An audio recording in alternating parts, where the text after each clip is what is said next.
There's Ray. Now you are. Hi, Bob Pickett in the studio with Sunny Sweeney. Sunny, you have got one of the most beautiful voices that I've ever heard. Thank you, Bob. And I really mean that. It's just not lip service, so to speak. Thank you, Bob.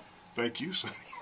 Now, people may not know this about you, but you were in comedy before you were in the music business. I'm really funny, Bob. She is funny. Not being okay. Share with our audience. Tell us how you made the transition from comedy to music. Well, I was doing Comedy Sports here, which is the improv group, and Tyler, that was one of my mentors. Every time we would do a singing skit, he would always say, "Why don't you start a band or something?" I was like, "Am I not funny?" He's like, "No, you're really funny, but you're really good at this singing stuff too." And I was like, "Dude, you can't just start a band." He said, "Well, hell yeah, you can. Do it." And so, tucked my tail between my legs, went back to my dad, because he'd already tried to teach me guitar a long time ago. And I was like, "Hey, will you buy me a guitar and stuff?" And so, he's like, "What? I can't hear you." So, he did, and then I had a gig 2 weeks later. Wow. It doesn't happen that way. I know. It's kind of, well, it did. Yeah. I mean, well, that shows you how much talent she has now. But okay, so you've taken that. You've already appeared on the Grand Ole Opry. How many times? 20 times. 20 times? I just did the 20th one 3 weeks ago. Now, appearing on the stage that many times, you don't get nervous anymore, do you? Yes, I do. Every time. I write my words on my guitar. Do you really? For 2 songs. I'm so nervous I'm about to throw up every time I go out there. Yes. I'm not kidding. She is serious right now. I am, not kidding you. It's the most nerve-wracking thing you've ever... my knees sweat, and, my elbows sweat, and the back of my head sweats. Oh, she's sharing a lot of information right now. I'm okay, are there any pre-rituals you have before you take the stage to the Opry? Well, you have to go in Roberts and drink a beer first. So you do that? Yeah. And then, no, besides that, just go drink a beer and then go sing and then okay, now we're saying Roberts. Are you talking about the Ryman or are you talking about the current Opry House? Well, the Ryman, yeah. Okay. Yeah. But I mean, I've done the Opry House and I've done the Ryman, and then, since the flood they had mixed it all around. I did one, what was that place called? Forgot what it's called.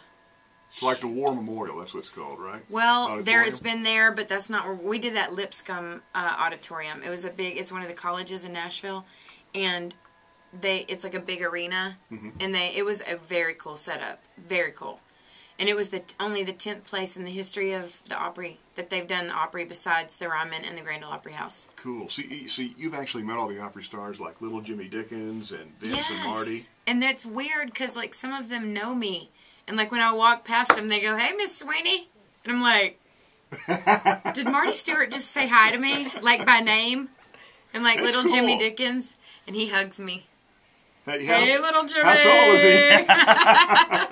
4'11". Now, believe me, you're going to hear a lot about Sunny, and especially you're part of a Waylon Jennings tribute album, and she told us the coolest story.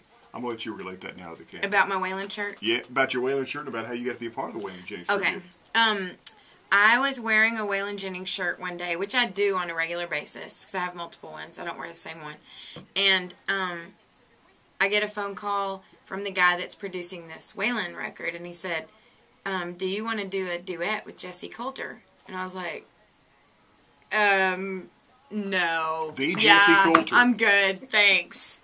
And so, anyway, so he's like, "Well, can you come meet me right now?" And I said, "Sure." So I was at Starbucks or something, and so I ran over to where he was at, and I walked in, and before he even said anything to me, he's like, "You're hired." It's like, "You're wearing a Waylon shirt." And I was like, yes, I knew these black t-shirts would come in handy sometime. So, anyway, yeah, that was it. But you're singing I got to do it Jesse 2 weeks Coulter. later. Yeah, Good Hearted Woman, the coolest Waylon song ever. Wow, were you guys in the studio at the same time recording it? Yes. And then we did the track together, and then we both went back and did our vocals separate. So I did them with my producer, and she did them with hers. That's amazing right there. So this will probably be out after the first of the year, you think? I would think so, because I know they're still putting 1 or 2 more tracks on it. It's got 30-something artists on it. That's a big project. It's a huge... It's triple CD, I think, now, or fixing to be triple CD. It's crazy. I don't know. Anyway, but Whit Stewart's producing it, whatever. What's that word? Producing, supervising? He's just awesome. Mastering? There's a lot of different Whit works in the Stewart industry. is the bomb, and he's putting this whole thing together. Let's talk about your debut album. Okay. When's that coming out? We don't have a date yet. Okay. We From a Table Away is the name of the single right now, and you got to check out the video on the website. Mm-hmm. That's out, and the video's out, and then what is it called? The 6-pack's gonna come out in probably like a month or something, and then the record I'm assuming will be a couple months after that. So but anyway, the 6-pack will be 6 songs that you've never heard before. But you're gonna want to get. But you're gonna die if you don't get them. They're so awesome. Aren't you glad you went from comedy to music? Yes. Yeah. So I can hopefully make a living doing this. And you can help her out, okay? Remember her name, Sunny Sweeney.